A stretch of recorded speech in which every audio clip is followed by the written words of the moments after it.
예수님, 오늘은 5월 1일 부활 제3주일입니다.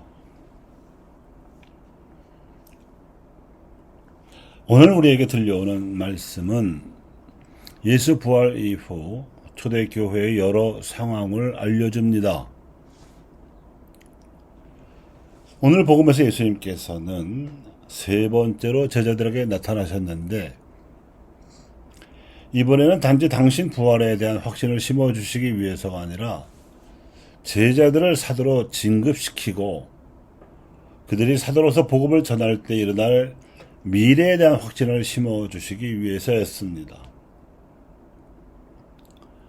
오늘 제1독서에 보면 과연 제자들은 이전에 비겁하고 소심했던 태도를 버리고 용감하고 지혜로운 사도가 되어 대사제의 협박을 받으면서도 당당하게 복음을 전했습니다.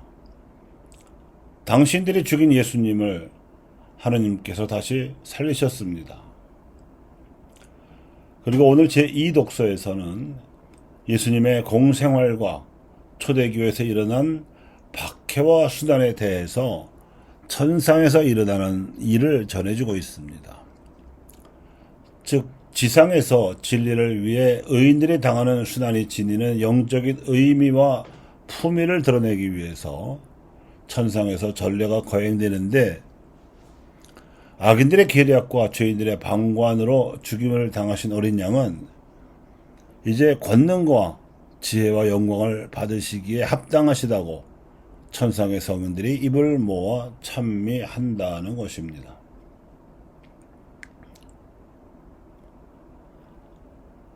동서고금을 막론하고 사람들은 죄를 저지르거나 이익을 도모할 때 똑똑해집니다. 사두가이와 바리사이들은 나름대로 치밀하게 완전 범죄를 기획했었습니다. 군중이 집에 돌아간 어두운 밤을 틈타서 밀고자를 이용하여 예수님을 체포하는 과정이 그러했고, 혁명당원들과 야합해서 공포 분위기를 조성한 후에 빌라도를 윽박질러 정치범에게나 내리는 십자가형을 예수님께 언도하도록 유도해낸 과정이 그러했으며, 예수님께서 부활하셔 무덤이 비게 되자 이 빈 무덤이 부활의 징표가 되지 않도록 하기 위해서 제자들이 자기 스승의 시신을 훔쳐가서 무덤이 빈 것이라는 거짓 소문을 퍼뜨리라고 경비병을 매수하여 여론을 날조하고자 나름 애를 썼습니다. 그런데 예수 부활로 이 모든 범죄 기획과 노력이 물거품이 되고 말았습니다. 예나 지금이나 악인들이 부질없이 저지르는 일들이 이렇습니다. 또한 공생활 동안 예수님께로부터 도움을 받으려던 여러 사람들도 머리를 많이 썼습니다. 가나안 여인은 마귀 들린 딸을 고쳐보려고 강아지도 주인이 상에서 흘린 부스러기는 주워 먹지 않느냐는 기발한 논리로 예수님의 양보를 이끌어냈으며, 로마인 백인 대장은 죽을 병에 걸린 자기의 유다인 종을 고쳐주기 위해서 군인다운 충성심과 극진한 예우로 예수님을 감동시키기도 했었습니다. 그런가 하면 군중은 빵의 기적을 체험하고는 예수님께 열광하여 억지로라도 임금으로 모시겠다고 갈릴리 하우스를 거의 반바퀴나 돌아서 그 먼 거리를 쫓아오기까지 했었습니다. 이렇게 눈앞에 이익을 얻으려고 애쓰는 사람들의 노력은 동서고금을 막론하고 눈물겨운 구석이 있습니다. 흔히 얻을 이익보다 더 큰 희생을 바치곤 하기 때문입니다. 예수님의 제자들은 더 딱했습니다. 그들도 처음에는 엄청난 결단을 내려서 예수님을 따라 나섰습니다.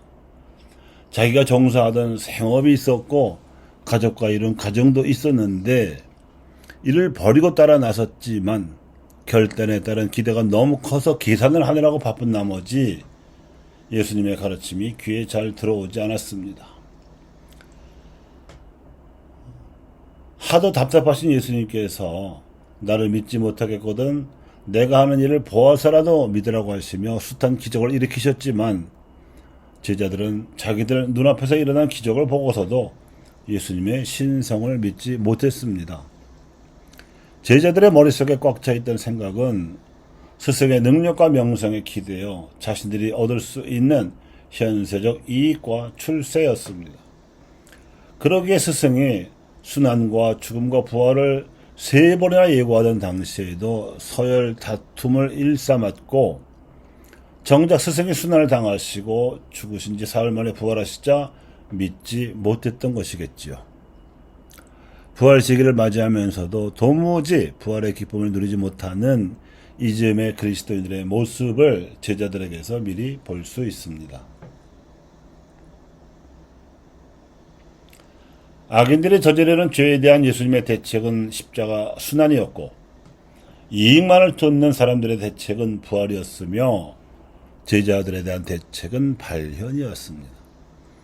여기서 그치지 않고 예수님은 후속 대책을 마련하셨으니 이것이 오늘 복음의 상황입니다. 일단 당시 부활에 대한 믿음을 확보하신 예수님께서는 제자들을 갈릴레아로 불러 모으셔서 풍요의 기적을 보여주시는 한편 제자들의 으뜸으로 삼으신 베드로는 따로 독대를 하시며 신앙을 확인, 점검하셨습니다. 이 기적과 독대가 그분의 심판이었습니다. 사람들이 저지르는 죄악과 이익을 도모하느라 어지러운 상황을 완성하시려는 사랑의 심판입니다. 의로운 사람을 그 의로움에 그치지 않고 거룩하게 성숙시키시어 어지러운 상황을 정리할 만한 당신의 사람으로 만드시는 구원의 심판입니다. 죄악의 혼돈 속에서 사랑으로 가득 찬 새 하늘과 새 땅으로 바꾸시는 창조의 심판입니다. 복음서를 쓰기 전에 사도 요한은 소아시아에서 에페소를 비롯한 7교회의 복음을 전하다가 황제의 상에 경배하라는 도미티아누스 황제의 명령을 받았습니다.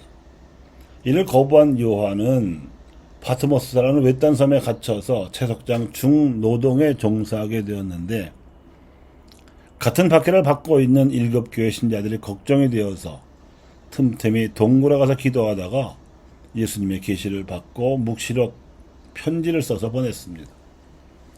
그 자신도 어린 시절에 예수님의 제자가 되어 배우고 그분의 순환도 목격했거니와 그 자신도 똑같은 순환을 당하게 되자 그 순환의 영적인 의미를 한결 수월하게 깨달을 수 있었습니다.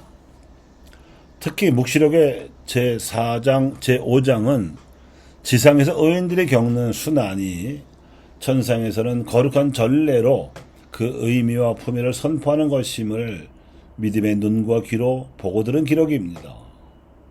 성부 하느님께서는 어좌에 앉아 계시고 복음을 증언했던 의인들을 상징하는 네 생물, 즉 사자와 황소와 사람과 독수리가 찬양하며 순환을 겪고 순교한 무수한 신자들이 찬미하는 목소리가 그 핵심이었습니다. 살해된 어린 양은 권능과 부와 지혜와 힘과 영예와 영광과 찬미를 받기에 합당하십니다.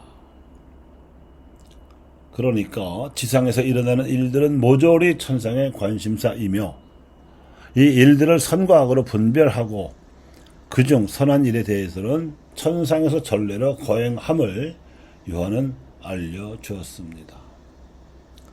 그러니 사도 요한의 천상에서 거행되는 전례에서 하나님과 예수님을 찬양하는 기도 소리를 현실의 박해 상황에서도 들을 수 있었던 것처럼 예수님을 통해 사도로 거듭난 제자들도 더 이상은 대사제와 유다교의 박해를 두려워하지 않았습니다. 오히려 당신들이 십자가에 매달아 죽인 예수를 하나님께서 살리셨다고 그 살벌한 자리에서 당당하게 선포하고 나섰습니다. 그네들이 가장 두려워하던 것을 대놓고 공개 주장하고 나선 것입니다. 천상에서 전례로 참여할 만한 지상에서의 영적 전투 상황이었습니다. 사도들은 여기서 그치지 않고 더군다나 사람에게 순종하는 것보다 하나님께 순종하는 것이 더욱 마땅하다고 응수했습니다. 그랬더니 대사제는 사도들을 매질하면서 예수 이름으로 말하지 말라는 협박을 하고 나서 풀어주었습니다. 사도들은 사람에게 보다 하느님께 순종할 수 있는 용기만 얻은 것이 아니었습니다. 대세자로부터 매를 맞고 공갈 협박을 당하는 모욕을 당하고 나서도 기뻐하며 최고의회를 물러나왔습니다. 그 이유는 모욕을 당할 수 있는 자격을 얻었다고 느꼈기 때문입니다. 세상에는 없는 자격이 이것입니다. 예수 이름으로 모욕을 당할 수 있는 자격. 사도들의 이런 모습은 대사제와 유다인들이 보기에는 정상이 아니었을 겁니다. 그러나 오늘날 후대 신앙인들이 보기에는 이런 심리 상태란 예수님의 순환에 동참하지 못했던 죄를 뉘우치는 마음의 발로입니다. 도덕적 부채의식을 느낄 만큼 사도들이 달라져 있었습니다. 또 달리 보자면 그만큼 예수님과 영적으로 한마음 한몸이 되었다는 변화이기도 합니다. 이를 위해 예수님께서는 베드로를 따로 만나셨습니다. 풍어 기적을 체험한 제자들이 사도적 소명을 새로이 다짐한 바로 그 자리에서 모두가 둘러서 있는 가운데 독대 아닌 독대로 신앙을 고백받으신 것입니다. 예수님께서 베드로에게 물으실 때 두 가지가 특별했습니다. 하나는 베드로라고 당신이 이름 주신 대로가 아니라 당신을 만나기 전에 이름으로 부르신 것입니다. 요한의 아들 시몬아. 이 호칭을 부르신 뜻은 이제까지 일은 다 잊어버리고 처음부터 새로 시작하자는 뜻입니다. 다른 하나는 신앙의 고백, 즉 당신을 믿느냐고 고답적으로 묻기보다 당신을 사랑하느냐고 인격적으로 물으시면서 그 자리에 둘러있는 다른 제자들이 당신을 사랑하는 것보다 더 당신을 사랑하느냐고 물으신 것입니다. 이 두 가지가 다 베드로의 마음을 배려하신 예수님의 깊은 마음이었습니다. 그 결과가 하나님께 순종하는 용기와 예수님 이름으로 모욕을 당하는 것조차도 기뻐할 만한 자격이라고 생각하게 된 변화였습니다. 이런 마음가짐으로라면 153마리로 상징되는 선교적인 풍성한 성과는 따놓은 당상입니다. 교우 여러분, 이렇게 해서 예수님께서는 베드로에게서 당신을 사랑한다는 다짐을 3번이나 받으시고 다음에 한 말씀으로 사람 낚는 업으로 낚으셨습니다. 나를 따라라. 감사합니다.